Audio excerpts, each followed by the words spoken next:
So this is the self-development with tactics. Book.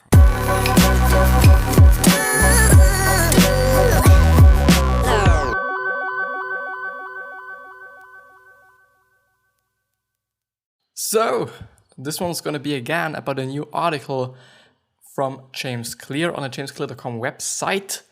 I'm always going to say that, it just really sounds to be like an ad or something, but it is not. I do just want to let you know where I am so that you can also go through this exact same article as well if you want to, If I've just, misread a lot of things, if an episode isn't that good, you can still head into the description or into the show notes if you're on a podcast and view the article yourself, read it on yourself. I don't know, maybe you haven't understood something. It is just good. It is just good. And this article is going to be on the 1% rule.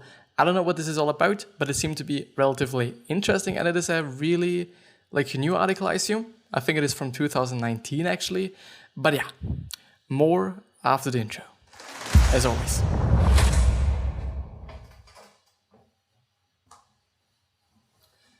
And I'm just gonna get my blankets so that the audio is way better and a little bit more professional if you want to, because I assume, I really do assume that it, first of all, sounds better. And it is also nice because, as you might see, I've just been working out because I'm sweating like just a piece of shit. And having sweaty arms, having a wooden desk, well, it doesn't work that good together. It is really not working like I want it to work. And thanks.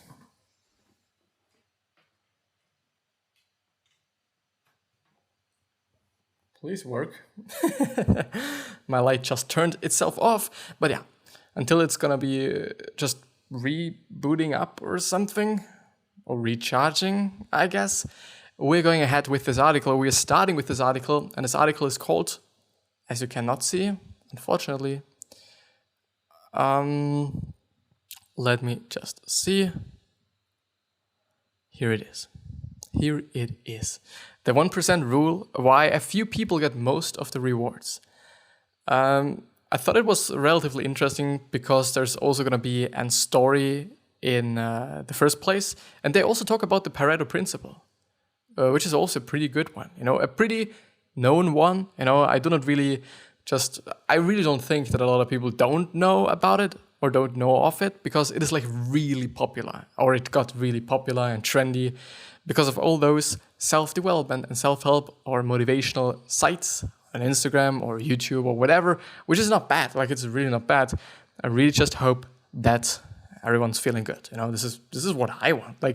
At least in these 30 minutes that somebody's viewing my fucking content, this is okay, in this certain time or in this certain just period of time, I do want people feel good or entertained or just really not sad, I guess. And this is what I'm trying to do here, besides actually spreading a lot of value and trying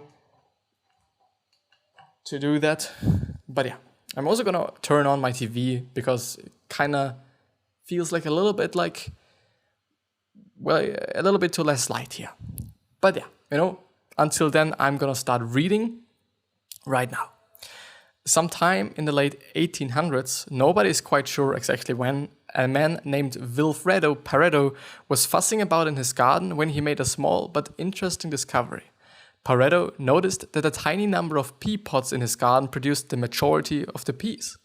Now, Pareto was a very mathematical fellow. He worked as an economist, and one of his lasting legacies was turning economics into a science rooted in hard numbers and facts.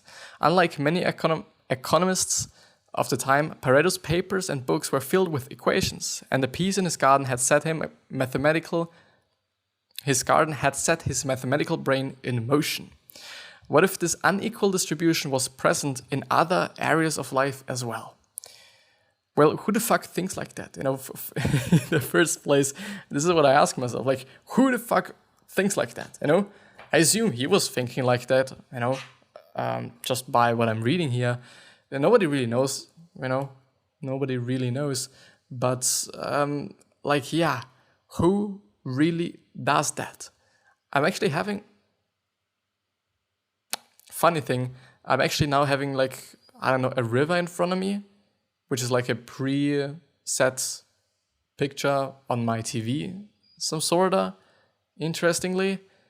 But yeah, I think it's working as well, I guess. But yeah, I'm gonna just turn on my ceiling light as well.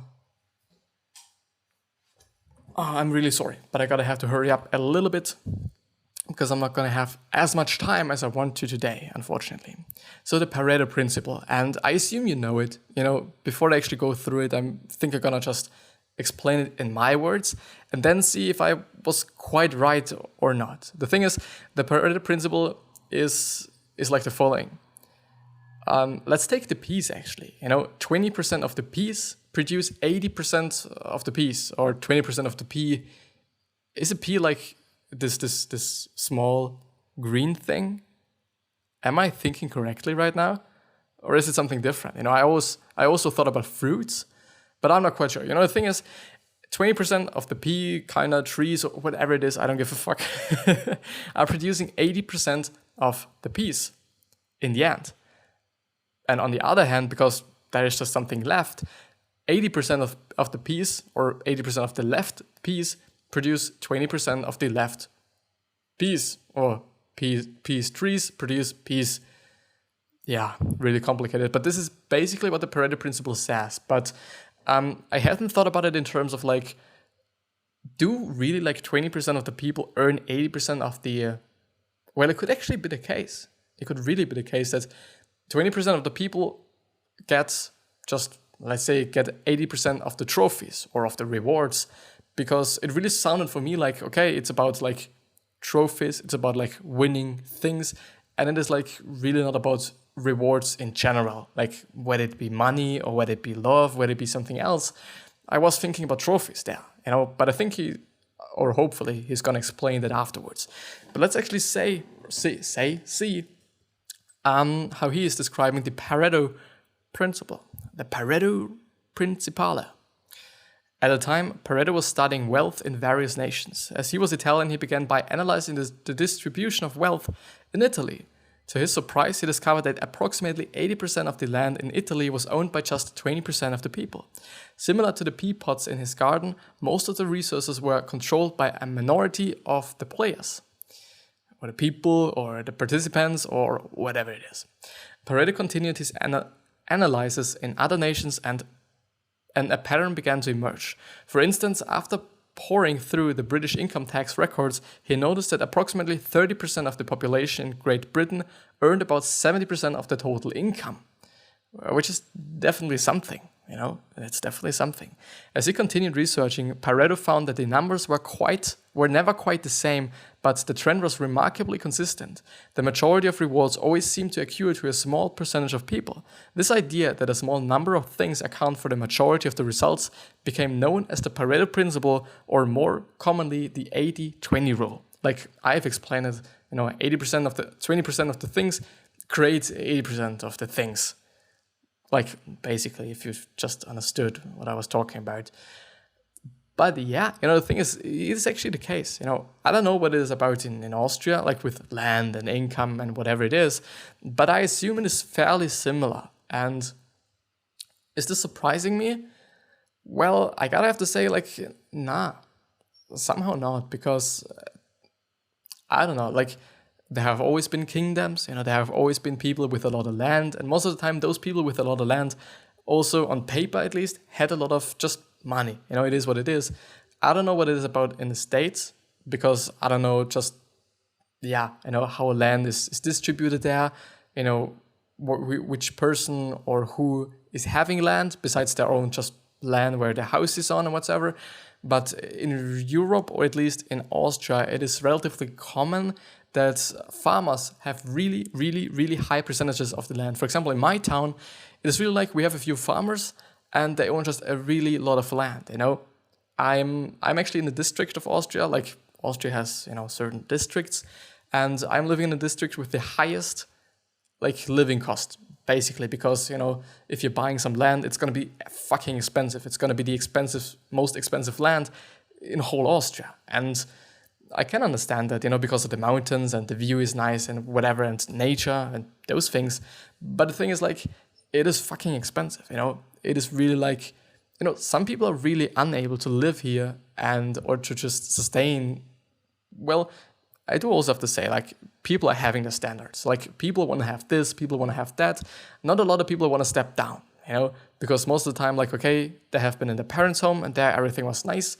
And they're going to move out and they're going to have a shitty thing. They're going to have a shitty place. They're not going to eat as well and whatever.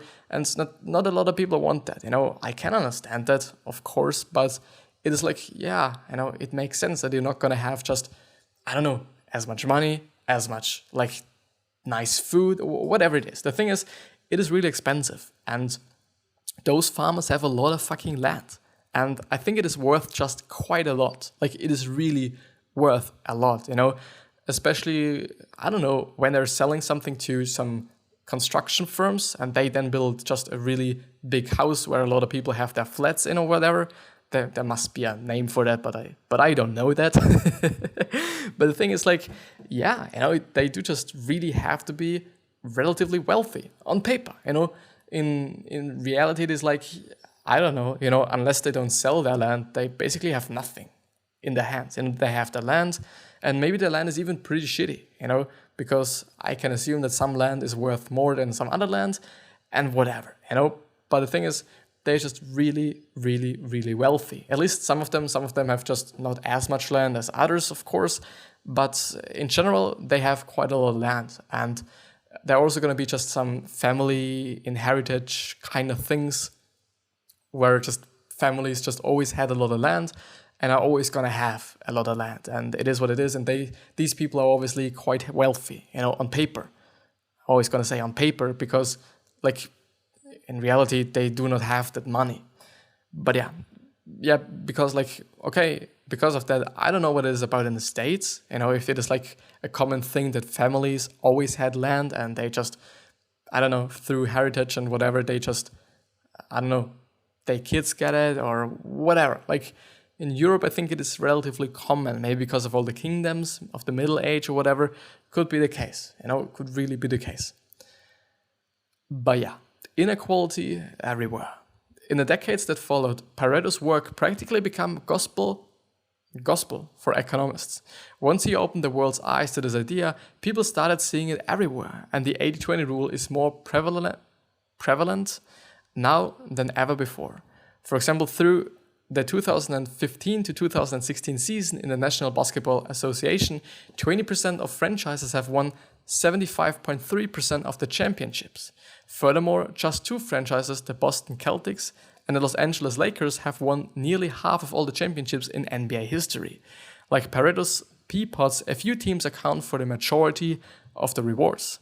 The numbers are even more extreme in soccer. While 77 different nations have competed in the World Cup, just 3 countries, Brazil, Germany and Italy, have won 13 of the first 20 World Cup tournaments. I didn't know that. I only knew that Brazil won like 8. Have they won 8? I don't know. World Cup winners. Let's actually see. Because I'm interested, I assume that that a lot of people, especially from the States, are really not interested. Actually, you know what? I'm gonna show you right now, because you might be interested in that. So there it is. So Brazil won in 1958, 1962, 1970, 1994, and in 2002, which makes up to just 5 World Cup wins. Italy has 1934, 1938, 1982, and 2006. Germany 1954, 1974, 1990, and 2014. 2014, yeah. So they both have like 8 together, or 4 as an individual. Uruguay, they actually won 2 times, which actually sets them pretty high on this list, I would say. Like, Yeah, it is a list. It is a list, right? It is a list, you know? Am I right? It is, never mind. But I didn't actually know that just such a low amount of countries actually have won the championship. You know, I thought like, you know, quite a lot of those have won it. Then Argentina 2 times, France 2 times, England 1 time, and Spain once in 2010. Really interesting, you know, which it makes up to 9, 13, 15, 17, 19, 20, 21 World Cups up to this point. And the first one was in 1934. And it seems to be the case that Italy won the first one. Oh no, 1930. Yeah, okay. Uruguay won the first one. I knew that, I think. I knew that, but I'm not quite sure. But yeah, you know, really, really, really interesting. Examples of the Pareto principle exist in everything from real estate to income inequality to teach tech startups. In the 1950s, 3% of Guatemalans owned 70% of the land in Guatemala. 3%. That's like 2 people, isn't it? Like, I guess. I don't know. In 2013, 88.4% of the world's population controlled 83.3% of the world's wealth.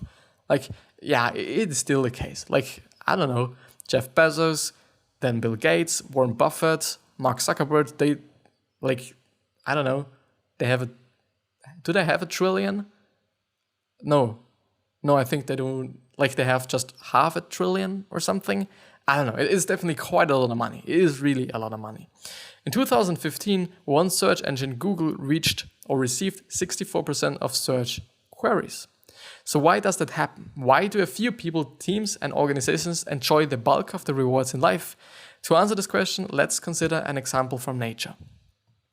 The power of accumulative advantage. Really interesting. You know, I really like these articles, but I'm really sorry to say that we're not going to be able to finish it up today. I at least guess, you know, by the speed that I'm going through this. But I'm also really not looking forward to being faster, you know, because being faster is not really more fun for me. And when it is not fun for me, it is like, yeah, shitty for you as well, you know, because I'm like, yeah, you can notice, you know, I think people can notice. I in general think that people can notice quite a lot of shit. The Amazon rainforest is one of the most diverse ecosystems on Earth. Scientists have cataloged approximately 16,000 different tree species in the Amazon. But despite this remarkable level of diversity, researchers have discovered that there are approximately 227 hyper-dominant tree species that make up nearly half of the rainforest. Just 1.4% of the tree species account for 50% of the trees in the Amazon. 1.4% of the tree species. Like, I do just also have to say that it comes up to how you group them. Like, I can somehow just really see that it could be the case that you are like, okay, there are 2 trees or 3 trees. Well, let's say like there are 5 trees, 10 trees. There are 10 trees, and like, I don't know, 6 of them have a different species just because you want them to have a different species, or they are just slightly different, which is, I think, okay. But I don't know, is there a way that you can somehow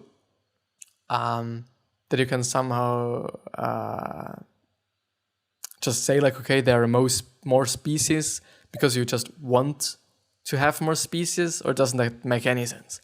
Because I don't know, I'm just thinking about like, okay, is there any way that people are saying like, okay, there are 200 species, but it's just 200 species because they wanted them to just be 200 species, but you could definitely also break them down to 120 or something.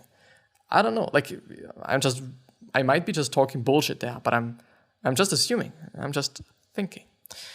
But why? Imagine 2 plants growing side by side. Each day they will compete for sunlight and soil. If one plant can grow just a little bit faster than the other, then it can stretch taller, catch more sunlight, and soak up more rain.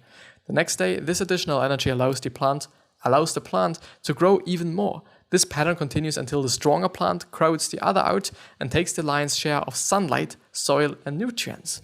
Of course, you know, when something is growing, when something is growing just faster than something else, it's going to be just some exponential rise. You know, it's going to be exponentially better than the other one, or just higher, or just, I don't know what it is, but it's just going to be some exponential thing, because, okay, they are better and they're getting just better and better and better and better exponentially. And it is just really then an amazingly high growth. And I by the way, think that it is the exact same thing on YouTube as well. Like, I assume that, like, I don't know, 10% of the people have, like, I don't know, 90% of the views or something, I assume, I guess, there's just a lot of views on YouTube each day, but I could think about it. Like, just, I don't know, people like Mr. Beast, PewDiePie, all those people, they're just gaining a lot of views and or subscribers in terms of PewDiePie for this point. But it is interesting. But the thing is, they grow and they're going to grow, and they're going to grow exponentially once they started to grow. And this could also be the beauty of doing this, because once you've catched some viewers, once you've catched something, then it is probably going to grow. And if you're growing once, it's probably going to be just some exponential growth. It still depends on some variables, because there's a lot of shades of gray on this planet. There's not really a lot of binary things here. But the thing is, like, once people are watching, they're going to keep watching. They're going to tell other people. More people are going to watching, and so on and so on and so on. Really interesting, But it definitely makes sense. It really makes sense. So from this advantage position, the winning plant has a better ability to spread seeds and reproduce, which gives the species an even bigger footprint in the next generation. This process gets repeated again and again until the plants that are slightly better than the competition dominate the entire forest. Something that is really important to point out there is that he says the plants that are slightly better,